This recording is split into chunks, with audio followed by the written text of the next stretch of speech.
سندھی زبان کے معروف ادیب، محقق، مورخ اور استاد دادا سندھی کا اصل نام کریم بخش تھا، جو محمد قاسم سمرو کے بیٹے تھی۔ وہ 5 جولائی 1945 کو گاؤں داد لغاری، تعلقہ ڈہر کی، ضلع گھوٹکی میں پیدا ہوئے۔ اس کے والد محکمہ پولیس میں ملازم تھے۔ انہوں نے ابتدائی تعلیم اپنے گاؤں سے حاصل کی، جبکہ انگریزی کی تعلیم میرپور خاص سے حاصل کی۔ بعد میں اس نے بی ایڈ کیا اور سندھ یونیورسٹی سے MA سوشیالوجی کی ڈگریاں حاصل کیں اور علمی میدان میں نمایاں مقام حاصل کیا۔ دادا سندھی نے اپنی پیشہ ورانہ زندگی کا آغاز محکمہ تعلیم میں پرائمری ٹیچر کی حیثیت سے کیا۔ اپنی محنت، قابلیت اور علمی صلاحیتوں کی بدولت وہ سبجیکٹ اسپیشلسٹ کے عہدے پر فائز ہوئے۔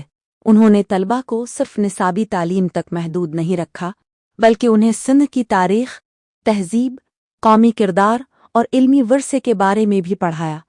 وہ 1994 میں سرکاری ملازمت سے ریٹائر ہوئے۔ ان کا ادبی و تحقیقی رجحان بچپن سے ہی پیدا ہو گیا تھا۔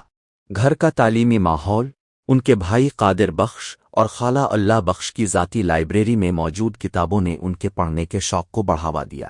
ان کا پہلا مضمون روزنامہ مہران میں شائع ہوا، جبکہ سندھ کی تاریخ میں ان کی گہری دلچسپی معروف مورخ مولائی شیدائی اور رشید بھٹی سے ملاقاتوں کے بعد بڑھی۔ 1 یونٹ تحریک کے دوران انہوں نے اپنا پہلا تحقیقی اور تاریخی مضمون لکھا، جس کے بعد ان کے سینکڑوں مضامین اور مقالے نئی زندگی، پاگام، مہران، نئی سوچ، اخبار تعلیم اور دیگر اخبارات اور رسائل میں مسلسل شائع ہوتے رہے۔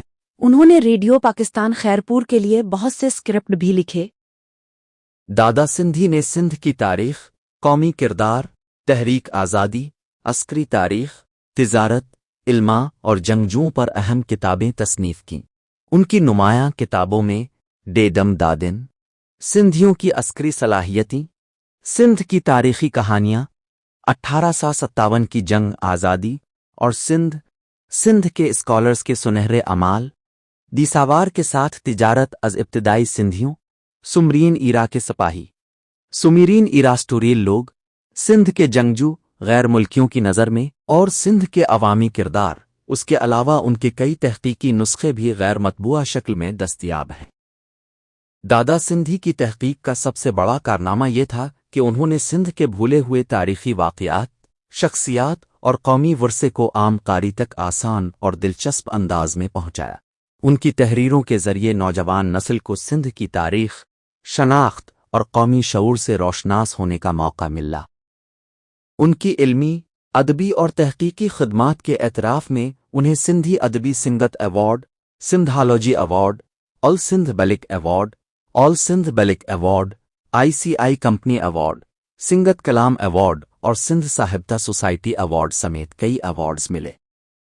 سندھ کا یہ نامور محقق، مورخ اور اسکالر 11 جنوری 1998 کو دل کا دورہ پڑنے سے انتقال کر گئے، تاہم ان کی کتابیں اور تحقیقی کام آج بھی سندھ کی تاریخ سے دلچسپی رکھنے والے قارئین اور محققین کے لیے اہم ذریعہ ہیں۔